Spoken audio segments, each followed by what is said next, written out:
રાજકોટમાં city bus અકસ્માતમાં 4 લોકોના કરુણ મોત નીપજ્યા। રાજકોટમાં સિટી બસ અકસ્માતમાં 4 લોકોના કરુણ મોત થયા છે। ડ્રાઈવરનું લાયસન્સ અને ટ્રાન્સપોર્ટ વ્હીકલ એક્સપાયર્ડ મળ્યું। એફએસએલ દ્વારા સ્થળ પરથી બ્લડ સેમ્પલ લેવામાં આવ્યા છે। બ્રેક ફેલ કે ટેકનિકલ ખામી ન હોવાનું આરટીઓમાં સામે આવ્યું છે।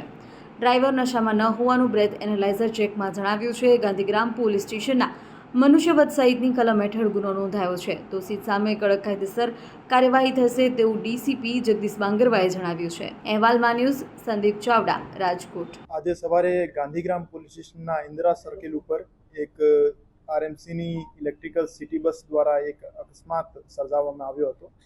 આ અકસ્માતમાં કુલ 4 લોકોના મૃત્યુ નિપજેલ હતા અને 4 લોકોને ઇજાઓ પહોંચી હતી।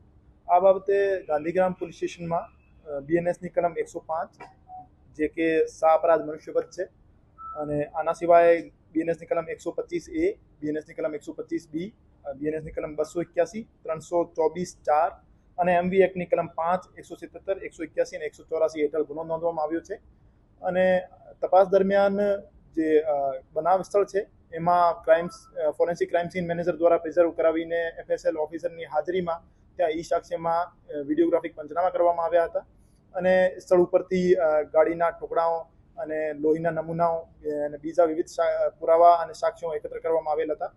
આના સિવાય બસનો આરટીઓ પરીક્ષણ કરાવવામાં આવેલ હતું અને ડ્રાઈવર જે છે ડ્રાઈવરને પબ્લિકે થોડું માર્યો હતો તો એના કારણે હોસ્પિટલમાં છે ડ્રાઈવર અત્યારે તો સારવાર હેઠળ છે અને પોલીસ જાપ્તો એના ઉપર મૂકવામાં આવ્યો છે અને હોસ્પિટલથી ડિસ્ચાર્જ થયા પછી એમની અટક કરવામાં આવશે અને હજુ સુધી જે તપાસ છે આમાં એટલું પ્રગતિ છે।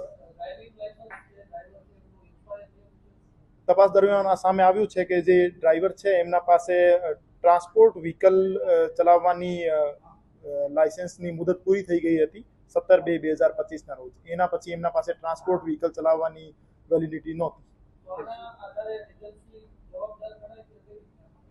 આ તપાસનો મુદ્દો છે, તપાસનો વિષય છે કે એજન્સીમાં અને આરએમસીના વચ્ચે શું કોન્ટ્રાક્ટ થયો હતો અને એજન્સી અને ડ્રાઈવરના વચ્ચે શું કોન્ટ્રાક્ટ હતો અને કોન્ટ્રાક્ટના આધારે કોની જવાબદારી કેટલી નક્કી કરી શકાય આ તપાસમાં આપણે જણાવવામાં આવશે। આરટીઓએ અમને જણાવ્યું છે કે બસના બ્રેક બરાબર હતા અને બસના કોઈ બ્રેક અથવા મિકેનિકલ અનફિટનેસના કારણે અકસ્માત થયો।